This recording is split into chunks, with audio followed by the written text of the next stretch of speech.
Okay, सो आइए हम प्रार्थना करते हैं। पवित्र पिता परमेश्वर, हम धन्यवाद करते हैं आज के इस सुबह में पिता। हम आपके पास आते हैं, आपके अनुग्रह के सिंहासन के पास पिता। अभिषेक कीजिए, अनॉइंट कीजिए, उन वचनों से आप बातें कीजिए पिता। हमें सहायता कीजिए पिता इन वचनों के अनुसार चलने के लिए पिता। और जो भी सुनेंगे पिता, आप हर एक को आशीषित करना पिता, और आपकी महिमा हो। हमें आपसे आशा है पिता। धन्यवाद करते हैं, पवित्र आत्मा का अभिषेक रहे, आपकी उपस्थिति रहे पिता, उसके लिए धन्यवाद करते हैं। इस प्रार्थना को पवित्र परमेश्वर यीशु मसीह के नाम से करते हैं, आमीन। ओके, सो आज सुबह में मैं बात करना चाहूँगा कि कुछ चीज़ें लाइक जो विश्वासी कुछ गलत चीज़ें जो पवित्र आत्मा के साथ करते हैं, है ना, गलत जीवन। सो क्या हमें नहीं करना चाहिए पवित्र आत्मा के साथ, उन चीज़ों पे अगर हम देखेंगे तो इफिसियों का 4 अध्याय का 30 वचन बोलता है, परमेश्वर के पवित्र आत्मा को शोकित मत करो, जिससे तुम पर छुटकारे के दिन के लिए छाप दी गई, है ना। क्या बोला? परमेश्वर के पवित्र आत्मा को शोकित मत करो, जिससे क्या हुआ? तुम पे छुटकारे के दिन के लिए छाप दी गई। तो कोई भी विश्वासी एक चीज जो बहुत आसानी से कर सकता है वो है पवित्र आत्मा को शोकित करना, है ना। हम बहुत आसानी से क्या है, पवित्र आत्मा को शोकित कर सकते हैं। तो अगर क्या होएगा, अगर हम पवित्र आत्मा को शोकित करते हैं तो हमारे अंदर पवित्र आत्मा का फल नहीं दिखेगा। हम वापस उन निराशा में, हताशा में, डर में, भय में जिएंगे। तो इसलिए बाइबल बोलता है पवित्र आत्मा को शोकित मत करो। हाँ, उसके बजाय क्या बोलता है? पवित्र आत्मा से भरे रहो, क्योंकि दाखरस से लूचपन होता है ना। इसलिए पवित्र आत्मा से भरे रहो। सो एक विश्वासी को पवित्र आत्मा के प्रति बहुत संवेदनशील रहना चाहिए, क्योंकि पवित्र आत्मा क्या है? एक व्यक्ति है जिसके पास भावना है, जिसके पास इच्छा है ना, जो क्या है वो भावना रखता है। रोमियो का 7:27 में अगर पढ़ते हैं तो उसकी इच्छा है ना। पहला कुरिन्थियों 12:11 में तो उसकी इच्छा है ना। पवित्र आत्मा के पास भावना है, वो शोकित होता है ना। तो उसकी इच्छा है, वो मनों को जांचता है, वो परमेश्वर है, लेकिन बहुत आसानी से हम उसे शोकित कर सकते हैं। हाँ, बहुत आसानी से। एक छोटा सा पाप पवित्र आत्मा को शोकित कर सकता है। एक छोटा सा पाप हमें परमेश्वर के संगति से क्या है? बाधा ला सकता है, उस संगति में जो परमेश्वर के साथ हमारी हो सकती है ना। तो परमेश्वर बाइबल में बोलता है कि पवित्र आत्मा को शोकित मत करो। तो कब हम कैसे हो सकता है? इस अध्याय को पढ़ते हैं तो बहुत अद्भुत तरीके से पौलुस लिखता है। 29 वचन बोलता है, कोई गंदी बात तुम्हारे मुंह से न निकले, पर आवश्यकता के अनुसार वही निकले जो उन्नति के लिए उत्तम हो, ताकि सुनने वालों पर क्या हो? अनुग्रह हो। कोई गंदी बात तुम्हारे मुंह से ना निकले, है ना। एक विश्वासी के लिए लिखा जा रहा है, बाय द वे, है ना। परमेश्वर क्या बोला? तुम्हारे मुंह से कोई गंदी बात ना निकले। निकले तो क्या निकले? जो उन्नति के लिए उत्तम हो, है ना। ऐसा क्या है जो किसी विश्वासी का या किसी भी व्यक्ति का उन्नति कर सकता है? वो है परमेश्वर का प्रेम, है ना। प्रेम से भरा हुआ शब्द, है ना। या तो मैं कड़वाहट के शब्द बोल सकता हूँ, या तो प्रेम के शब्द बोलूंगा, है ना। या तो अनुग्रह के शब्द बोलूंगा, या तो जलन से भरा हुआ, है ना। कौन से, मैं किससे भरा हूँ, किसमें जी रहा हूँ, वही मेरे अंदर से निकलेगा, है ना। यीशु मसीह ने बोला, जब खाने के बारे में यीशु मसीह से मत्ती के अध्याय में पूछा गया कि तेरे चेले हाथ क्यों नहीं धोते हैं, जो बाप दादों के परंपराओं को क्यों तोड़ देते हैं? यीशु मसीह बोलते हैं कि जो खाया जाता है वो अशुद्ध नहीं करता है, लेकिन जो मुंह से निकलता है वो ज्यादा अशुद्ध करता है ना। सो कोई गंदी बात बोलता है तुम्हारे मुंह से ना निकले। अगर समझो एक विश्वासी कड़वाहट में जी रहा है, जलन में जी रहा है, ईर्ष्या में जी रहा है, तो किसी को कैसे प्रोत्साहित कर सकता है? और कैसे पवित्र आत्मा से भरा रह सकता है? नहीं भरा रह सकता है। वो खुद से भरा है, जलन से भरा है, और वो परमेश्वर के बाहर जी रहा है। हाँ, परमेश्वर के प्रेम के बाहर जी रहा है, और परमेश्वर के प्रेम के बाहर का जीवन किसी को भी प्रोत्साहित नहीं करेगा। परमेश्वर के प्रेम के बाहर का जीवन कोई उन्नति नहीं लाता है, मुझे खुद को भी उन्नति नहीं देगा और दूसरों को भी नहीं। इसलिए बोलता है कोई भी गंदी बात तुम्हारे मुंह से न निकले, पर निकले जो क्या है आवश्यकता के अनुसार वही निकले जो उन्नति कर सके। हाँ, और सुनने वालों पे क्या हो, अनुग्रह हो, है ना। सो अनुग्रह के शब्द देन, इसलिए बोलता है परमेश्वर के पवित्र आत्मा क्यों शोकित मत करो। अगर गंदी बातें बोले, इसमें बोलता है उससे पहले क्या है, जो इस कारण 25 वचन बोलता है, इस कारण झूठ बोलना छोड़कर हर एक अपने पड़ोसी से सच बोले, क्योंकि हम आपस में एक दूसरे के अंग है ना। ये जानना बहुत जरूरी है कि हम कौन हैं, है ना। कलीसिया जो है, चर्च जो है, हम चर्च में कौन है और चर्च हम मेरे लिए क्या है, ये जानना बहुत जरूरी है। उस तरीके से चर्च को क्या है हमें लेना है कि हम आपस में एक दूसरे के अंग हैं। सिर्फ हम एक कलीसिया नहीं है, हम एक संस्था नहीं है, हम एक जीवन है ना। मसीही जीवन एक जीवन है और हम क्या है, वो आपस में एक दूसरे के अंग है ना। सर्वव्यापी कलीसिया है और लोकल कलीसिया, हम दोनों जगह मिलकर हम मसीह के अंग हैं, हम आपस में एक दूसरे के अंग हैं। और हम क्या करेंगे, अपने ही अंग से क्या है गलत व्यवहार कर रहे हैं, गलत शब्द बोल रहे हैं। हाँ, तो इसलिए बोलता है एक दूसरे से क्या है झूठ बोलना छोड़कर अपने पड़ोसी से सच कहे। हाँ, आपस में एक दूसरे बोलता है क्रोध तो करो पर पाप मत करो, सूर्य अस्त होने तक तुम्हारा क्रोध न रहे, है ना। क्रोध तो करो, है ना, यस हम गुस्सा होते हैं, लेकिन पाप मत करो। गुस्सा तो करो पर गुस्से में जियो नहीं। पौलुस जो बोल रहा है क्रोध तो करो पर पाप मत करो। गुस्सा करो लेकिन उस गुस्से में, उस क्रोध में मत जियो, पाप में मत जियो। हाँ, बोलता और न शैतान को अवसर दो, चोरी करने वाला चोरी न करे, वरन भले काम करने में अपने हाथों से परिश्रम करे, इसलिए कि जिसे प्रयोजन हो उसे देने को उसके पास कुछ हो, है ना।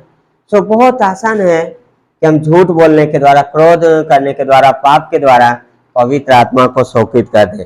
सोचिए वो व्यक्ति हमारे अंदर निवास करता है, वो व्यक्ति हमारा सहायक है। हाँ, वो व्यक्ति हमारे लिए सहायक के लिए दिया गया, वो हमें शिक्षा देना चाहता है और हम क्या है उसकी शिक्षा का इनकार करें। उसकी शिक्षा क्या है, एक दूसरे से झूठ मत बोले। उसकी शिक्षा क्या है, एक दूसरे से प्रेम करो। उसकी शिक्षा क्या है कि परमेश्वर की बात को मानो। उसकी शिक्षा क्या है, मुझे कंट्रोल करने दो, है ना, लेकिन मैं क्या खुद से भरा हूँ, है ना। पवित्र आत्मा को शोकित मत करो, है ना। बहुत अद्भुत है। 31 वचन होता है सब प्रकार की कड़वाहट और प्रकोप और क्रोध और कलह और निंदा सब बैर भाव समेत तुमसे क्या है दूर किए जाए, है ना। सब दूर किए जाए। ये कड़वाहट, निंदा, कलह, ये सारी चीजें कब हमसे दूर किया जाएगा। हाँ, कब दूर किया जाएगा ये सारी चीजें, हमारी ताकत पे नहीं हो सकता है। जब हम पवित्र आत्मा से भरे रहेंगे, जब पवित्र आत्मा का नियंत्रण हमारे जीवन में होएगा, तब ये सारी चीजें क्या है हमसे दूर किया जाएगा, है ना। सो बहुत जरूरी है। दूसरे 32 बोलता है एक दूसरे पर कृपालु और करुणामय हो, और जैसे परमेश्वर ने मसीह में तुम्हारे अपराध क्षमा किए, वैसे ही तुम भी एक दूसरे के अपराध क्षमा करो, है ना। ये पवित्र आत्मा की शिक्षा है कि मसीह में परमेश्वर ने तुम्हारे अपराध क्षमा किए, तुम भी क्षमा करो। एक दूसरे प्रति कड़वाहट मत रहो, एक दूसरे के प्रति क्या है जलन मत रखो, ईर्ष्या मत रखो, गंदी बात मत बोलो। एक दूसरे से वो बोलो जो सुनने वाले पे अनुग्रह हो। दूसरा अगर हम कर सकते हैं तो पवित्र आत्मा से झूठ बोल सकते हैं। कई बार हम झूठ बोलते हैं पवित्र आत्मा से। प्रेरितों के काम 5वां अध्याय का 3रा वचन, पतरस ने कहा हे हनन्याह, शैतान ने तेरे मन में यह बात क्यों डाली कि तू पवित्र आत्मा से झूठ बोले और भूमि के धाम में से कुछ रख छोड़ा, है ना। हनन्याह और सफीरा ने क्या जमीन बेचा और कुछ रख लिए और लाके क्या है दे दिए प्रेरितों का, और झूठ बोले इतने में ही बेचा है ना, पवित्र आत्मा से झूठ, है ना। 9वां वचन बोलता पतरस ने उससे कहा यह बात क्या है कि तुम दोनों ने प्रभु की आत्मा की परीक्षा के लिए एका किया। देख तेरे पति के गाड़ने वाले द्वार ही पर खड़े हैं और तुझे बाहर ले जाएंगे, ना। हम पवित्र आत्मा से झूठ बोल सकते हैं, हम पवित्र आत्मा की परीक्षा कर सकते हैं, जिसके द्वारा हम उसके खिलाफ पाप करते हैं ना। उससे झूठ बोलना, उसकी परीक्षा करना क्या है बहुत बड़ा पाप है ना।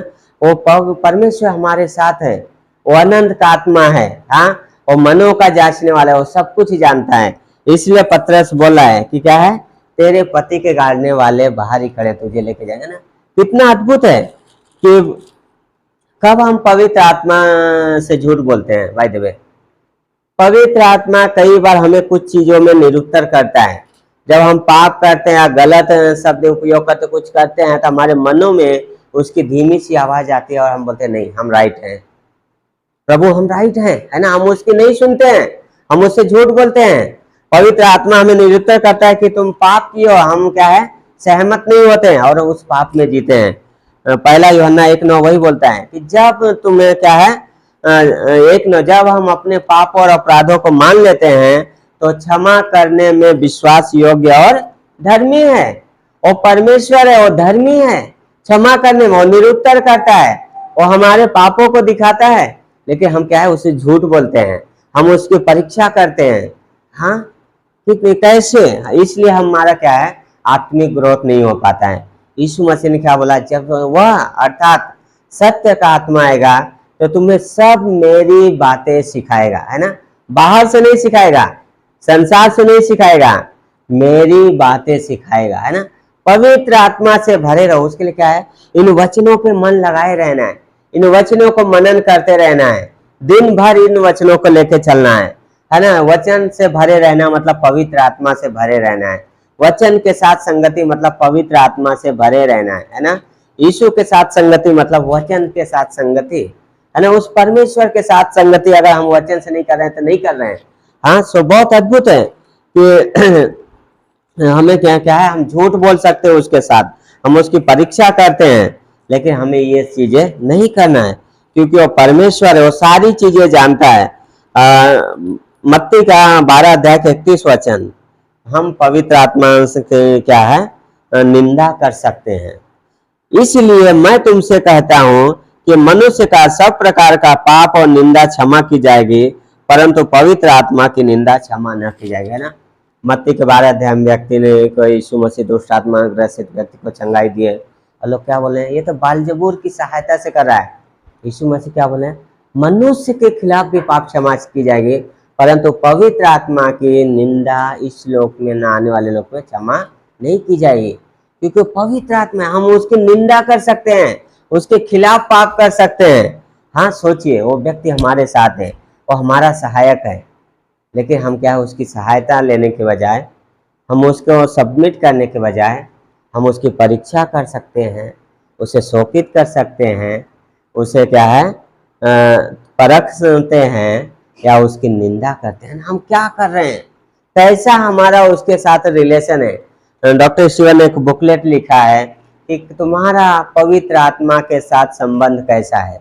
हाँ, सोचिए, आप कलीसिया में बैठे हैं और आपका ध्यान कहीं और भटक रहा है, परमेश्वर का पवित्र आत्मा आपसे बात कर रहा है और आप उसे बोले नहीं, मुझे तो नहीं सुनना है, मैं अपने विचारों में जी रहा हूँ। क्या हो रहा है, आप उसे शोकित कर रहे हैं। हाँ, अनडिवाइडेड अटेंशन, डॉक्टर स्टीवन जो वर्ड यूज करते हैं, अनडिवाइडेड अटेंशन, है ना।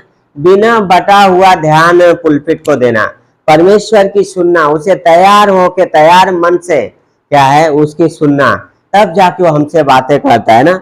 नहीं तो वचन तो आएगा, लेकिन वचन क्या है, हमारे लाभ का नहीं होएगा, है ना। क्यों? क्योंकि पवित्र आत्मा ने बात तो किया पर मैंने लिया नहीं, है ना। या तो मैं उसे जांच रहा हूँ, या तो उसे मैं सोच रहा हूँ ये मेरे लिए नहीं है या उसके लिए है। नहीं, जो भी वचन आता है वो परमेश्वर आपसे बात कर रहा है ना। अगर हम उसके वचन को न लेकर के हम क्या है, उसके खिलाफ पाप करते हैं, तो ये चीज है कि तो वो चीज है कि हम क्या कर रहे हैं, कैसे पवित्र आत्मा के साथ जी रहे हैं, यह बहुत मायने रखता है। हमारा जो जीवन है पवित्र आत्मा के साथ क्या है, बहुत महत्वपूर्ण है। अगर हम पवित्र आत्मा से बने रहेंगे, भरे रहेंगे, तो हम न क्या है, पाप के दासत्व में नहीं जिएंगे। हाँ, हम पाप की गुलामी में नहीं जिएंगे, नहीं तो क्या हम पाप है। 8 अध्याय का रोमियो का 8:37 बोलता है, और मनों का जांचने वाला जानता है कि आत्मा की मनसा क्या है, क्योंकि वह पवित्र लोगों के लिए परमेश्वर की इच्छा के अनुसार विनती करता है ना। वो पवित्र आत्मा परमेश्वर की इच्छा के अनुसार विनती करता है। कई बार हम बोलेंगे प्रभु इस तरीके से होना चाहिए, है ना, लेकिन परमेश्वर मनों को जांचता है, परमेश्वर की इच्छा के अनुसार विनती करता है। एक जगह पे लिखता है जो हमारी बयां से बाहर है ऐसी क्या है, आहें भर भर के वो क्या करता है, विनती करता है ना। सोचिए पवित्र आत्मा हमारे लिए रोता है, हमारे लिए आंसू बहा रहा है, हाँ प्रार्थना कर रहा है, वो क्या है वो, लेकिन हम उसे क्या है शोकित कर देते हैं, हम उसकी ना सुन के, हम उससे भरे न रह के। लेकिन क्या बोलता है पौलुस गलातियों में, जो बोएंगे वो काटेंगे, शरीर की खेती बोएंगे तो शरीर की कटनी काटेंगे, आत्मा में बोएंगे तो आत्मा की कटनी काटेंगे, है ना। हम क्या बो रहे हैं, अगर शरीर के अनुसार जी रहे हैं तो शरीर के अनुसार ही काटेंगे, हम उस कड़वाहट में, उस बिटरनेस में क्या है जीवन जीते रहेंगे। अगर पवित्र आत्मा का बो रहे हैं तो हम पवित्र आत्मा की कटनी अवश्य काटेंगे, है ना। तो हम क्या बो रहे हैं हमारे जीवन में, सो बहुत अद्भुत है।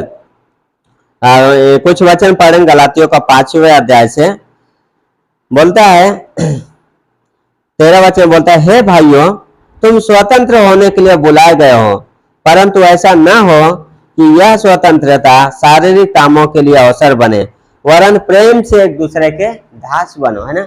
मसीही जीवन में हमें एक दूसरे का दास बनने के लिए बोला गया, हमें एक दूसरे का सेवक बनने के लिए बोला गया।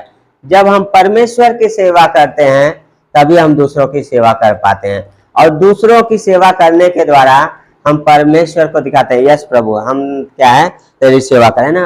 लोगों की सेवा करने के द्वारा हम क्या है परमेश्वर की सेवा करते हैं, तो वो चीजें है। सो पौलुस बोलता है 16वें वचन से, पर मैं कहता हूं आत्मा के अनुसार चलो तो तुम शरीर की लालसा किसी रीति से पूरी न करोगे। भाई देखिए हर एक विश्वासी के जीवन में शरीर की लालसाएं रहती है, चाहे कितना भी आत्मिक हो, पुराना स्वभाव उसके अंदर है और शरीर की लालसाएं हैं, लेकिन हमें शरीर की लालसाओं पे विजय पाने के लिए पवित्र आत्मा के अधीन होना जरूरी है। शरीर की लालसाओं पे विजय पाने के लिए पवित्र आत्मा से भरे रहना जरूरी है। पवित्र आत्मा शरीर की लालसाओं पे विजय पाने के लिए हमें यह देखना जरूरी है कि वचन क्या कह रहा है ना, वचन से भरे रहना जरूरी है।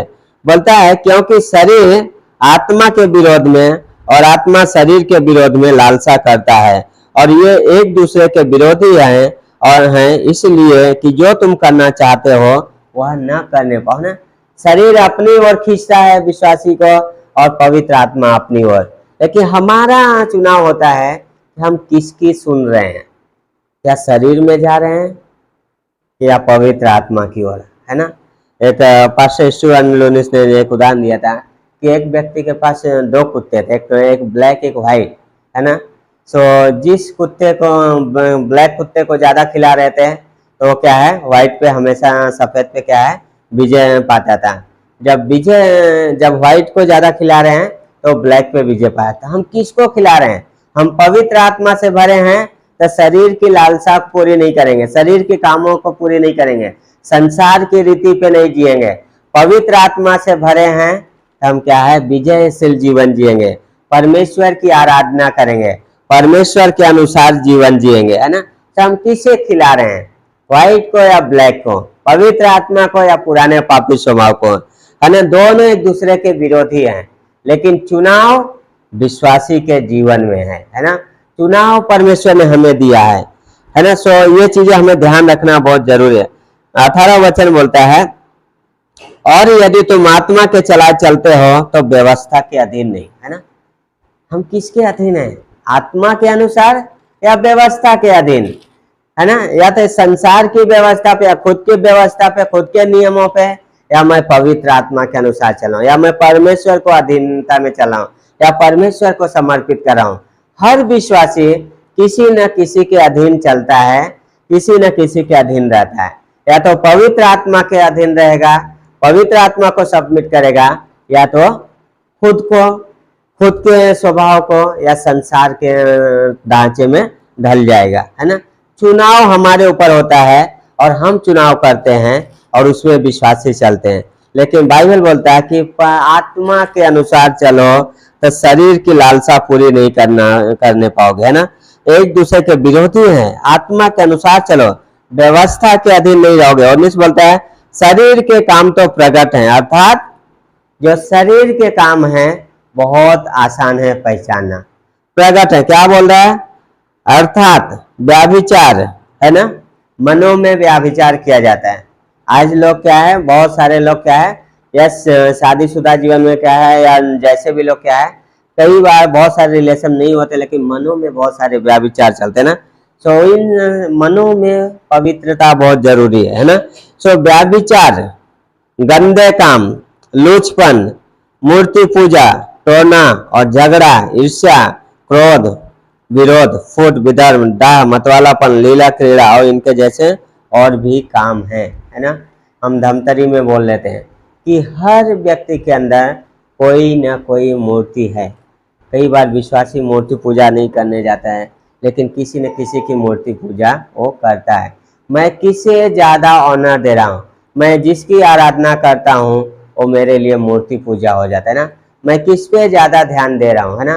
क्या परमेश्वर पे, परमेश्वर के वचन को, या सारी चीज़ों का, मेरी चिंताओं को, या किसी और को? जिस चीज़ को मैं ज़्यादा वैल्यू दे रहा हूँ वो मेरी मूर्ति है, मैं उसकी आराधना कर रहा हूँ। धन की हो सकता है या किसी भी चीज की मूर्ति पूजा इंसान करता है ना। तो बोलता है जो शरीर के काम है वो क्या है, एकदम क्लियर प्रकट है। जो भी पवित्र आत्मा के बाहर कार्य है वो प्रकट है, लेकिन आत्मा के भी कार्य हैं। अगर एक व्यक्ति आत्मा के अनुसार चलता है, पवित्र आत्मा से भरा हुआ है, तो उसके पास क्या रहेगा? आत्मा का फल। पहला क्या रहेगा उसके पास?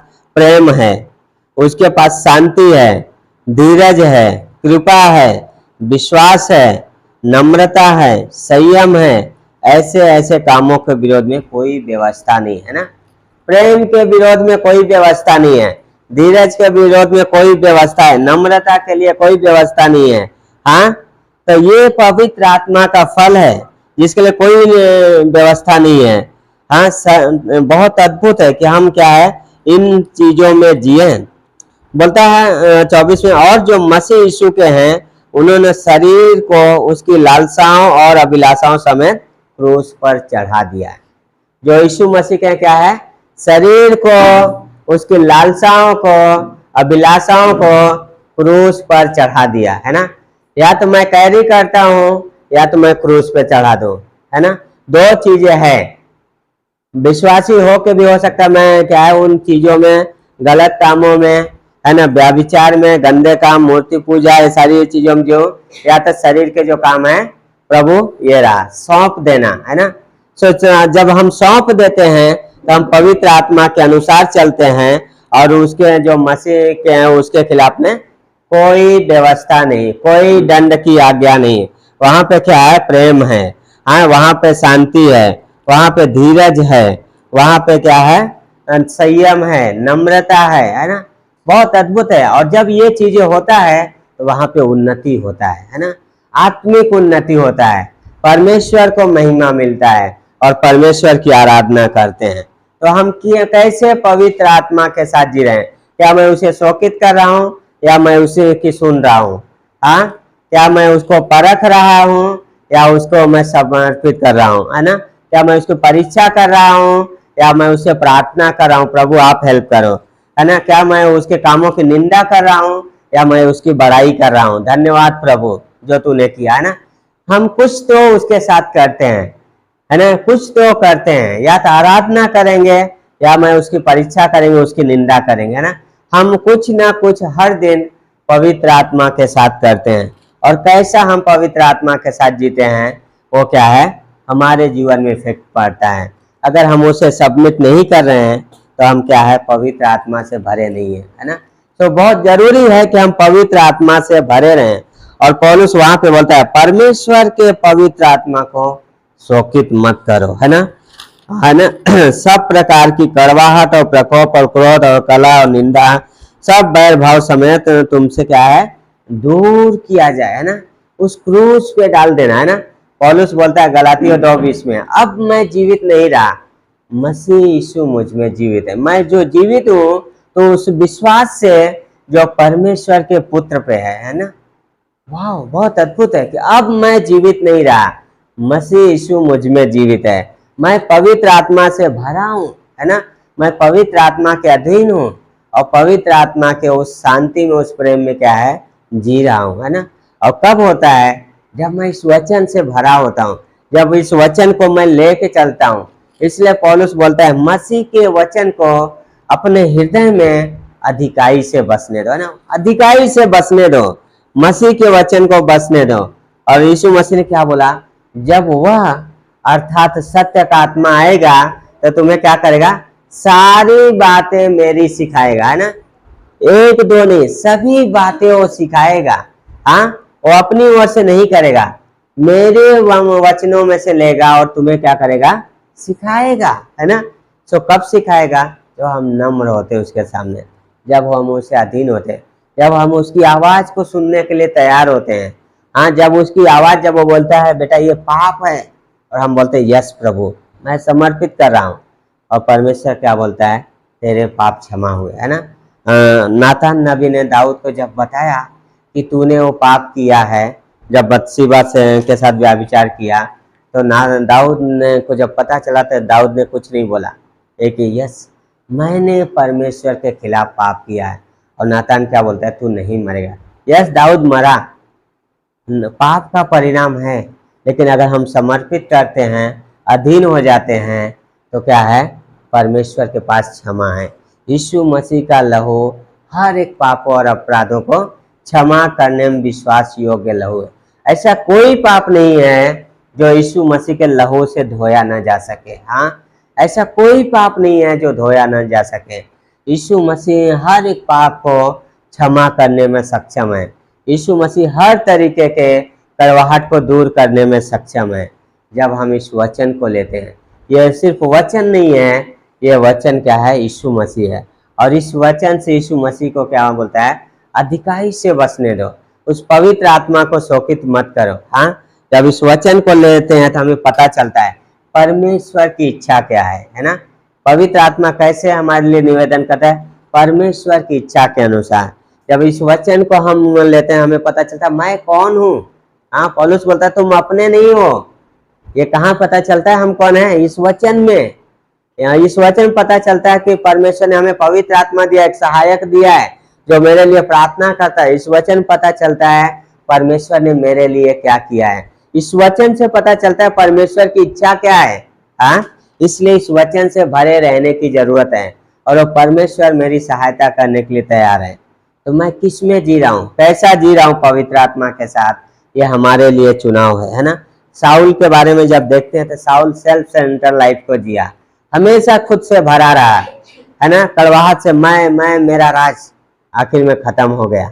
हाँ, लेकिन दाऊद तकलीफ से गया, जंगल में गया, लेकिन वो परमेश्वर की आराधना करता रहा। भजन संहिता 23 में बोलता है कि चाहे मैं घोर अंधकार से भरी हुई तराई से भी गुजरूं तो भी मैं तुझे हानि से नहीं डरूंगा, क्योंकि तू मेरे साथ रहता है।